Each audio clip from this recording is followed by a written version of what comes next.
Hi YouTube, my name is Judah, and I am uploading a video today about dealing with anxiety.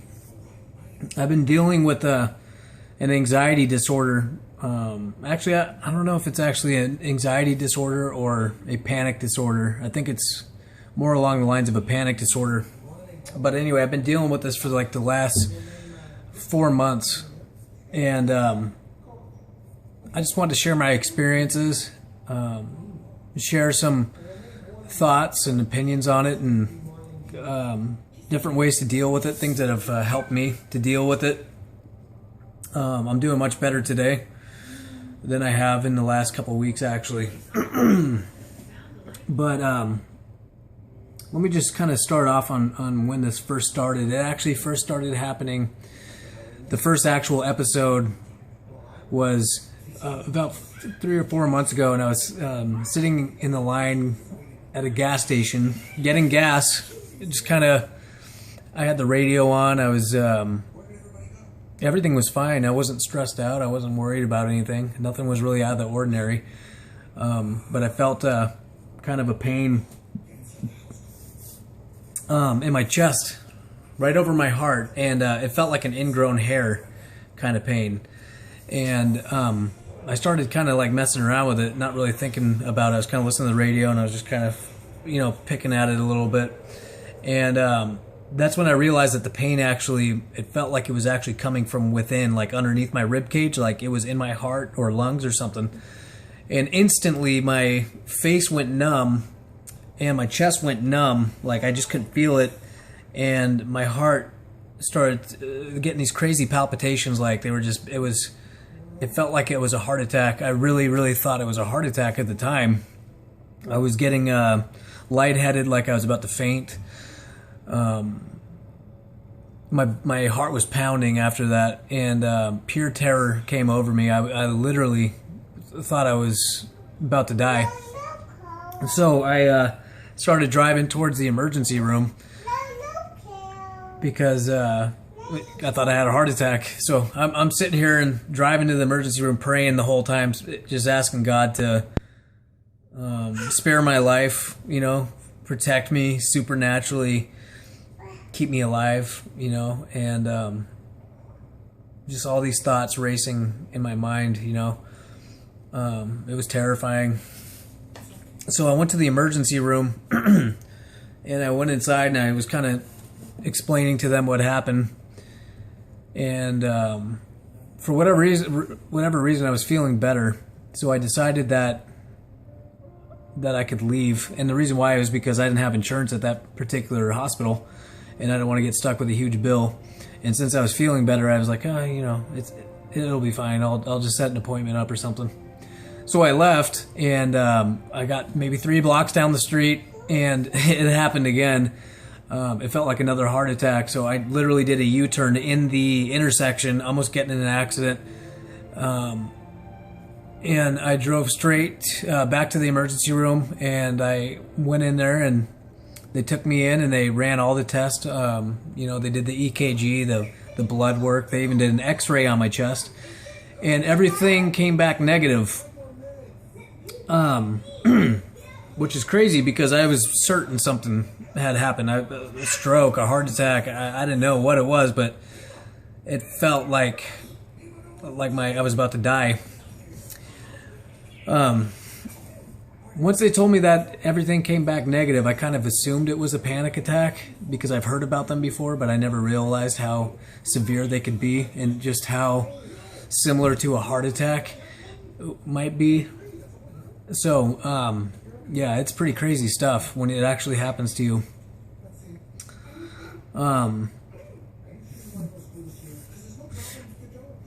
Before leading up to that point, there has been other instances that I could tell there was some sort of anxiety starting to build up. Like at nighttime when I was laying down, my face would kind of get numb, like up here on my forehead.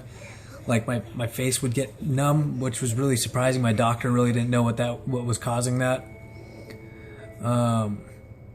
I think I had some breathing problems at nighttime. Like it seemed like I had to concentrate on breathing, or I'd forget to sometimes. So that was definitely leading up to the event And I think what actually triggered the first actual full-blown panic attack was subconsciously thinking that pain that I had in my chest was a heart attack, which kind of just it just put me right into a severe panic attack. And it's funny because it actually turned out that it was an ingrown hair that was causing that pain there. But subconsciously, I thought it was a heart attack. Not even consciously. I wasn't sitting there thinking, "Oh, this is a heart attack." It was just deep down within me. I thought this was a heart attack, and that's what kicked the panic drive or the panic into overdrive, and which it very much emulates a actual heart attack. But the really crummy thing about panic attacks is that once you have your first one, it can be very easy to start having other panic attacks. It takes very little to trigger panic attacks after you have the first initial one. So I started having 3, 4, 5 panic attacks a day after that. And I went to the emergency room like 3 or 4 more times within that week or 2 weeks. And same thing, EKGs, blood tests. They even tested like some liver stuff and some kidney stuff and a few other things. And it all came back negative every time. So I was just kind of desperate. I was kind of feeling like I was going crazy. Because it drains you. It's not like you just have one panic attack and then it's done, and you just go back to normal. Once you have one severe panic attack, it really drains you for up to a week. So you feel really out of it, lethargic, tunnel vision. Your eyes feel like they're kind of straining. You feel nervous twitches all over your body, like your organs, your muscles, your everything. They start to twitch. So you can easily develop like a hypochondriac symptoms because before you know it, you're thinking you're dying all the time. You think that every little thing that you're feeling is a sign that you have cancer or a tumor or any kind of disease and that you're dying. So, and the more you feel that way, the more it triggers these panic attacks. So it's just a vicious cycle. And that's what kept happening to me. I kept thinking I was dying. And one thing that did not help was going online and typing up my symptoms, because every time I did that, there was new deadly diseases that I had, and so it made my symptoms even worse. And so you could see how it could easily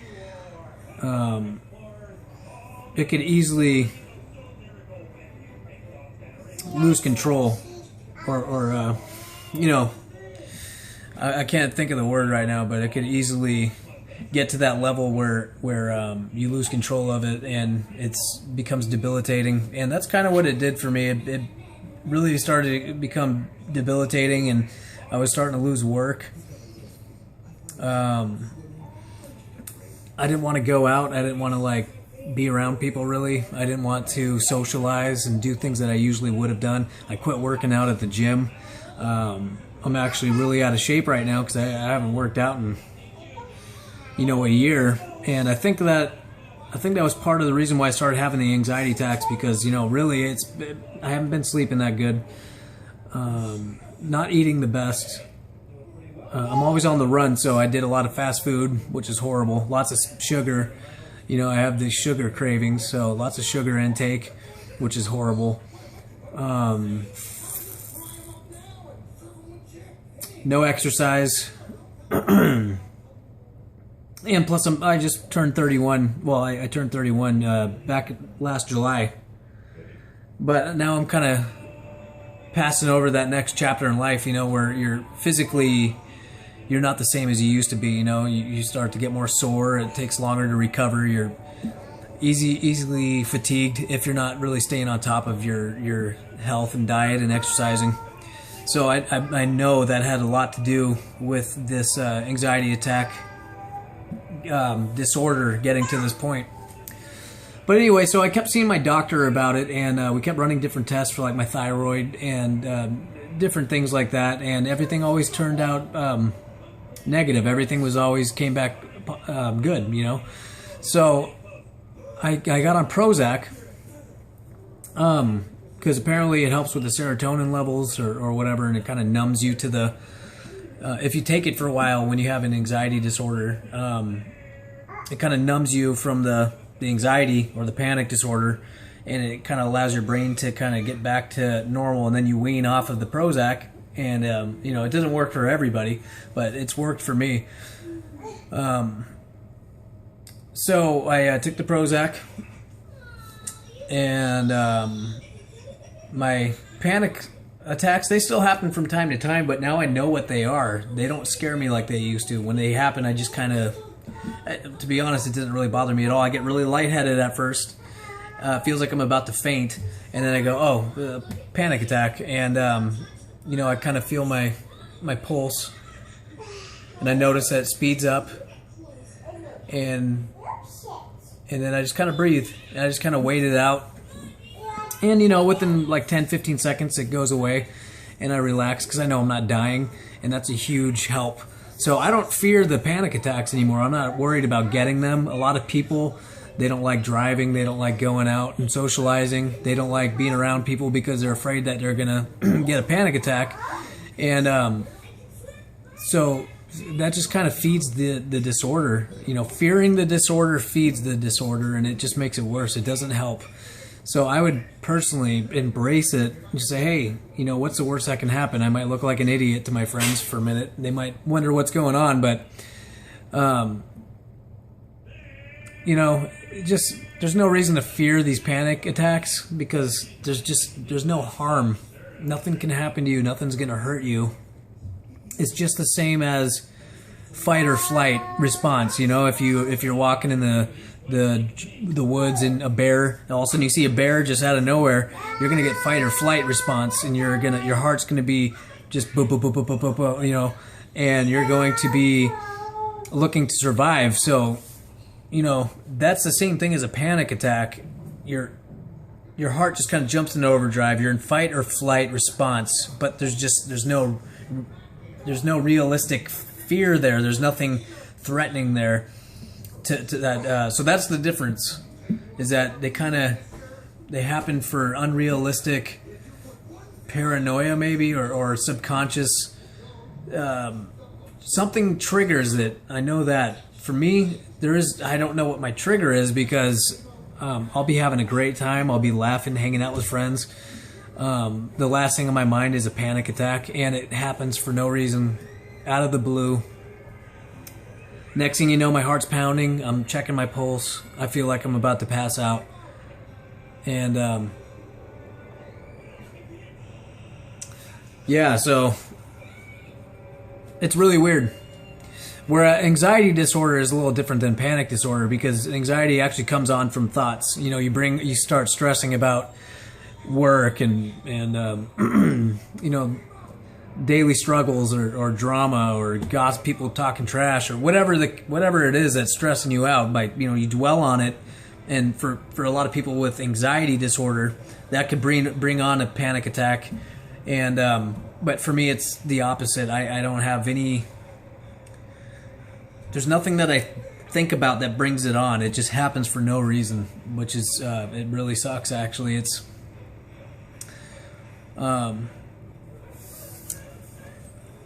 there for a while though. I was convinced I was dying. I really did. I thought I was dying, and it's crazy because my cousin, he started getting the same exact symptoms about a month ago. And I kept explaining to him that it's just panic attacks, just like me, just like I've been having them. And he kept going to the emergency room like 3 or 4 times himself, and everything kept coming back negative, EKG, blood tests, all that stuff. So now he's in the middle of trying to get some Prozac or whatever they can give him that will work, because everybody's different and responds to different medication differently. So it's not going to work for everybody. In fact, Prozac kind of freaked me out too. It made me feel like I was in a fog. It almost made me feel high, kind of like a weed high. I don't smoke weed, but I did. I have a few times a long time ago. And the way that the Prozac made me feel was kind of spacey, like the weed high that I felt a long time ago. And I didn't like it, but I was getting sick and tired of dealing with the panic attack, so I just had to suck it up and take it. And eventually I got kind of used to it, but my doctor wanted me to take 60 milligrams a day, and there's just no way I could do that much. I'm only taking 10 milligrams a day right now, and I'm actually weaning off. Today I actually haven't even had it yet. Usually I take it in the morning. I actually haven't even had it yet, and I don't plan on taking it unless I start feeling like anxious or like something's not right. But for as far as right now goes, I feel good. I feel better today than I felt in the last 4 months, to be honest with you.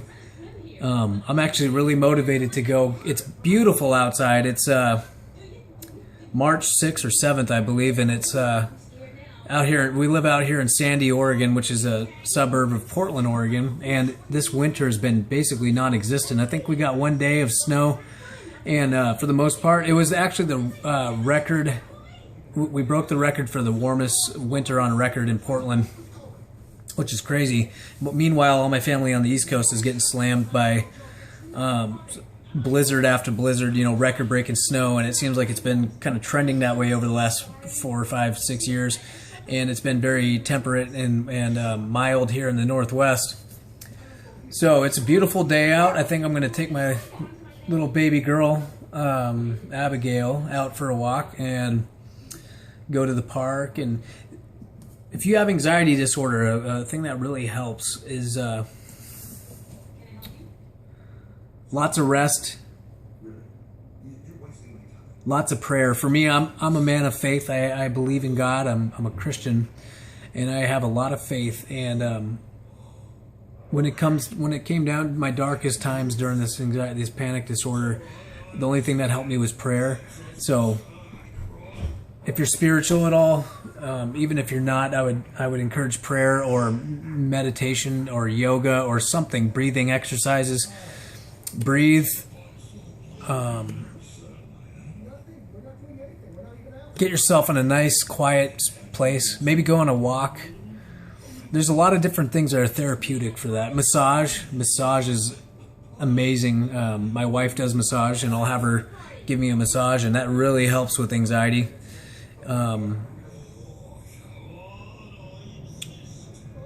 Exercise, prayer, massage, and just accepting it, just kind of embrace them. Quit trying to avoid having these attacks. Quit trying so hard mentally to keep them at bay, because the more you resist it, the more it's building up, and the more you're subconsciously bringing it on, actually. So I don't care if I get them anymore. Bring it on is the way I feel, When I feel it come on, I just kind of go along with it, and I just don't care anymore. I just really don't, because I know it's not going to hurt me. So once you get that in your mind that you're okay, that you're safe, it's not going to hurt you, that's the first start to healing. That's when the healing begins, is accepting that you have it, because the more you resist it, the more it builds up. I'm telling you right now, I tried to resist it for the first couple months, and it made it worse. I mean, it just got worse and worse. The more I was fighting it, the worse it got, the stronger it became. And then one day I just finally said, God, you've allowed this to happen to me for some reason. This is happening to me right now at this point in my life for a reason. I'm accepting it. I'm embracing it. I'm going to try to learn from it, become strong from it, whatever I can do. And that's what I did. And everything else, it just kind of helps. But anyway, you're not alone. There's so many people, millions of people that have these anxiety disorders and panic disorders and these attacks. It's very common. When I put it on Facebook, I was surprised about how many of my friends... Are you okay, Gums? I was surprised about how many of my friends actually had dealt with these same problems as mine. Some of them have been dealing with it since middle school, and I had no idea. So they gave me advice.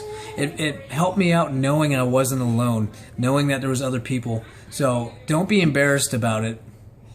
Reach out to people about it. Put it on your Facebook. ask for help, ask for advice, and you'll be surprised. You'll get some friends, some family that'll message you and say, "Hey, I've been dealing with the same thing," and just knowing that you're not alone is very comforting. And yeah, it's very beatable. You can beat this, and you will. Eventually, you'll get over it, but you kind of dictate how long it's going to take to get over it, because the longer you try to fight it, the longer you fear it, the longer it's going to take to get over. So quit fighting it, embrace it, reach out for help, pray, meditate, get your massage, eat good, get exercise, and just kind of embrace it, and just kind of don't fight it so much. Obviously, if you're having these symptoms and you haven't been checked out yet by a doctor, definitely go see your doctor, because there's a chance it could be other things, thyroid problems, or thousands of different possibilities. So definitely get it checked out. Have them rule anything else out that it could potentially be. But once you have been tested, a few times, and you know that it's nothing serious and that you're not dying, then that's when you can begin to kind of accept that it's just a panic disorder or an anxiety disorder. And you'll beat this. You're not alone. It's been getting better for me every day for the last couple weeks, and it's a new day. It's beautiful out. I'm going to go take advantage of it, and just thank God that I am free of this this very stressful and scary ordeal that I've had to deal with the last few months. It hasn't been fun, but I went through it and I came out on top. I feel like it's building character, and it's also going to be able to use me to reach out to other people and witness to other people and try to help other people that are dealing with the same thing. Thanks for listening, and leave a comment down below, and hopefully some of my advice, you'll take it to heart, and hopefully it will help some of you guys. Till next time.